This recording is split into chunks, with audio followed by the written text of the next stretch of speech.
الرحمن الرحيم، والصلاة والسلام على سيدنا محمد. الهدف من خلال هذه الدروس هو تبسيط المفاهيم وترجمة المصطلحات بالفرنسية، خصوصا أن مسار فرنسي قد عمم في المغرب هذه السنة، وبالتالي وجب علينا الأخذ بيد الأطفال الصغار الذين كانوا يجدون إشكال في الفرنسية. إذن الدرس الأول: les matériaux dans notre environnement. Les matériaux يعني المواد matériel هو الماتيريو هما المواد مادة فوالا.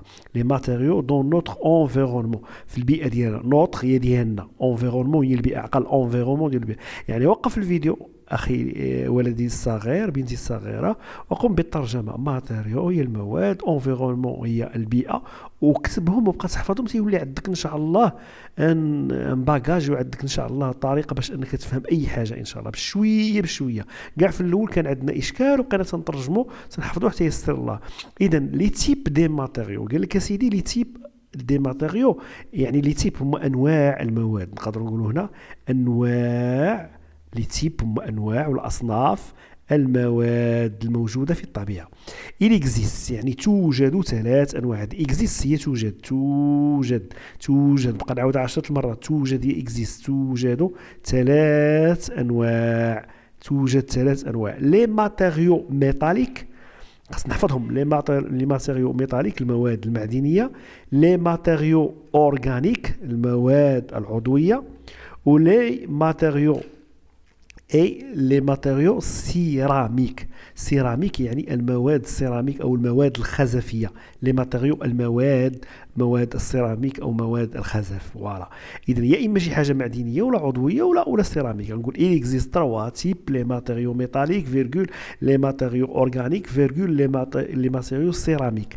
أشنا هما هاد لي ماتيريو ميتاليك؟ هما المواد المعدن بحال أخويا النحاس، بحال الفضة، بحال الزنق، بحال الألمنيوم. هادو كاع تسموا معادن، نستخرج المعادن من باطن الأرض. فوالا، يتسموا المواد المعدنية. إذا لي ماتيريو ميتاليك لي ماتيريو أورغانيك العضوية.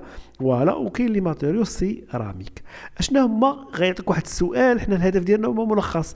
وقف الفيديو وكتب واحد الورقه وستيلو ولخص. غيقول لك اسيدي كال سون لي 4 ميتو اوزيال الجد معروفه او الجد معروفه. لي 4 ميتو، أربع مواد، 4 معادن. هنا 4 هي 4. فوالا، 4 ميتو معادن. فوالا، مشهورة أو معروفة جدا، مشهورة، أوزيال جد معروفة. إذا كاين لو فيغ الحديد، لو كويفر النحاس، الزنق، ثم الألمنيوم، عقل الألمنيوم. إذا لي 4 ميتو أوزيال سون بحال هكا، ودير واحد 2 نقاط وتكتب فيغ، كويفر، زنك، ثم ألمنيوم. ألمنيوم عقل فيغ، كويفر، زنك، ألمنيوم. والصورة هنا تتوضح لنا هاد المعادن هادو. شوش تلاحظ بأنها هي لارجون، ولكن فيها الفلوس، شي الفلوس لارجون. فوالا، هي الفضة. فوالا. وهنا لور، الذهب، راك معروف الذهب. وكاين الكويفر، هو اللي الكويفر الصينيات ديال الكويفر مثلا النحاس. فوالا. ثم لو فيغ الحديد، مثلا الصفيحه ديال العود، مثلا الومنيوم قرعه، مثلا قرعه كانيطه. فوالا، تتسمى الومنيوم. اذا هادو كاع تيتسموا معادن احبائي الكرام. الزنق هو اللي تنديروا في البراكات ولا شي حاجه، ولا تنديروا حتى في سميتو في الديور، لو زنك. فوالا. دونك il existe 4 métaux usuels sont le fer, كويفر، زنك، الومنيوم احبائي الكرام. اذا وقف الفيديو وكتب هادو، بقى تحفظ هاد اللعيبات ديال الحديد، لو فير، كويفر، النحاس، زنك. هادي وغتقول لي 4 ميتو، يعني ميتو الجمع ديال ميتال. اوزيال 4 ميتو اوزيال، تبقى مشهوره. دير فين ما سمعتي اوزيال راه هي معروفه. شوفوا السؤال الثالث كلاسيك، ملخص الثالث: لو ميتال لو موان دونس. قالك شكون هو الاقل كثافه؟ المعدن لو ميتال، لو موان اقل، لو بلوس هو اكثر، لو مو هو الاقل كثافه. سي الالومنيوم. لاحظتي الالومنيوم خفيف. رقائق الالومنيوم المستعمله في تلفيف المنتجات الغذائيه هي رقيقه جدا. اذا اقل كثافه هي الالومنيوم. اقل لو ميتال لو موان دونس هذه. لو ميتال لو بلو دونس، هو الدونس اللي فيه الكثافه بزاف، هو الذهب. لو ميتال لو بلو دونس هو الاور، عقل على هذه القضيه، هو الذهب. اذا الاور الذهب، فوالا تنقولوا الذهب، فوالا احبائي الكرام الذهب. فوالا لو ميتال لو بلو دونس الاكثر، المعدن فوالا الاكثر كثافه، يعني نقولوا لو ميتال لو بلو دونس. فوالا اذا هذا الفيديو مخصص للتلاميذ الذين وجدوا اشكال في الفرنسيه. اذا لاحظ عندنا هذا الجدول، مثلا جدول عادي ميتال، فوالا الميتال لور، الفاغ، لارجون، الذهب، الحديد، فاغ، الفضة أحبائي الكرام، الفضة يعني لارجون، ثم الكويفر النحاس، فوالا النحاس، فوالا ثم الزنك، ثم الألمنيوم، فوالا الألمنيوم. قال لك سيدي اللون ديالو، الألوان مهمة، يعني الألوان أخويا لور جون دوغي يعني أصفر ذهبي، هذه جون هي أصفر ذهبي بالنسبة للذهب. الفاغ غري، فوالا لو غري هو الفار، الذهب عنده اللون غري، عنده اللون لو غري، تا لارجون عنده الغري. اما الكويفر لاحظ هنا شو الكويفر تيتميز باللون ديالو الاحمر، لو اورانج، قال لك سيدي اورانج. اما لو زين غري، ثم الالومنيوم غري، فوالا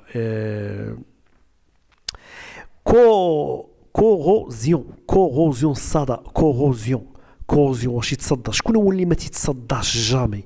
هو الذهب. هادشي علاش غالي بزاف، تيبقى في الطبيعه ديالو، نو سو كورود با والو، نو سو كورود لا يصدأ، نو سو كورود با. كوروزيون قال الصدى، كوروزيون. قال لك هنا سو كوفر دو روي اورانج، قال لك سيدي الفاغ الحديد سو كوفر يعني يلفه صدأ احمر. الحديد اللي خليتيه تيتصدق، تولي فيه واحد حتى تيذوب كامل، تولي بحكم التفاعل ديالو مع الاكسجين مع الهواء، يعني الحديد حتى هو تيتصدق. سو كوفر دو نوار لارجون، حتى هو تيتصدى وتولي فيه الكحوليه. لا سو كوفر هي يلفه السواد عند الصدأ. الكويفر حتى هو لو كويفر نو كوفر دو فير غري، قال لك هذا الكويفر هذا تولي فيه الخضوريه. لاحظتي عندكم صينيه قديمه مع الوقت تولي فيه واحد شويه ديال الخضوره، هذاك الخضوره هو الصدى. فوالا الزنك سو كوفر اون دو بلون، تولي فيه البياض. والالومنيوم سو كوفر تاهو فيه، تاهو تيقدر يتصدى. فوالا اذا بروبريتي مانيتيك المهمه احبائي الكرام، عندنا واحد البروبريتي مانيتيك هي الخاصيه، عقل البروبريتي مانيتيك الخاصيه هي البروبريتي الخاصيه المغناطيسيه،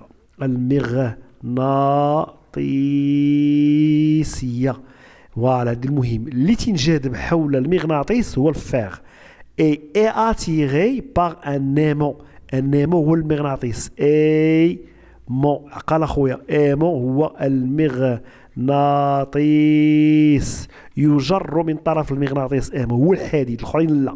اذا اي اتيري باغ ان ايمون، عقل اي اتيري باغ ان ايمون، فوالا عقل اي اتيري باغ ان ايمون يعني ينجر من طرف المغناطيس، الاخرين كاملين والو.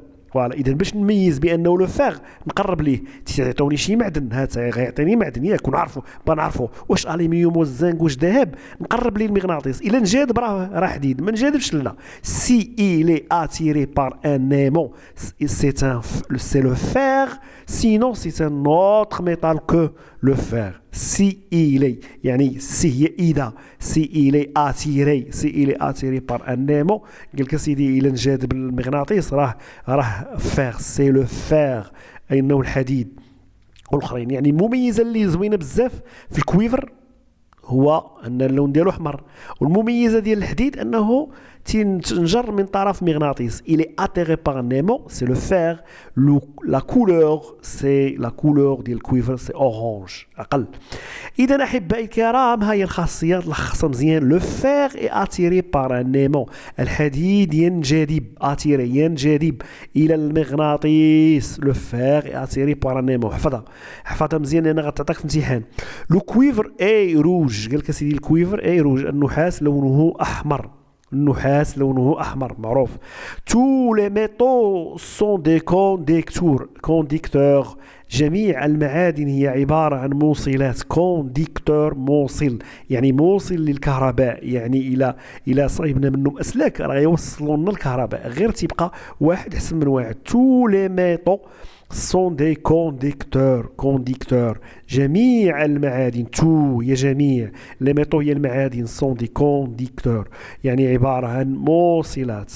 قالك سيدي le fer s'oxyde jusqu'à sa destruction. قالك الحديد لو فيغ سوكسيد يتأكسد، سوكسيد عقل، سوكسيد يتأكسد، أوكسيد يتأكسد. لو فيغ سوكسيد جوسكا إلى نهايته، إلى نهايته حتى لا يبقى. إذا الحديد اللي خلينا سنين صافي تولي بحال الرملة، صافي تمشي في حالته كامل. الحديد يتأكسد حتى يختفي بالفرنسية. لو فيغ الحديد سوكسيد يتأكسد جوسكا إلى sa destruction عفوا destruction. فوالا. إذا غنشوفوا أحبائي الكرام، l'argent est un bon réflecteur de lumière. voilà. الفضة عاكس جيد للضوء. l'argent الفضة est un bon زوين، est un bon أحسن. l'argent est un bon réflecteur عاكس، réflecteur غندير جوج نقاط وندير هنا عاكس ونحفظها بقى نعاودها يولي عندي إن شاء الله فوكابيلير عاكس. فوالا. إذا l'argent est un réflecteur de lumière الفضة عاكس جيد للضوء. هادشي من الأسئلة اللي في الامتحان. l'oreille et le résultat de l'action de l'oxygène sur le fer. قالك الصدى l'oreille et le résultat هو نتيجة de l'action، نتيجة تفاعل ولا تأثير. et l'action هو تأثير O2 قال هو الأكسجين، قال O2 جوج ذرات ديال الأكسجين، يعني O2 هو الأكسجين sur le fer على الحديد. الصدى هو نتيجة الأكسجين على الحديد. فوالا صافي.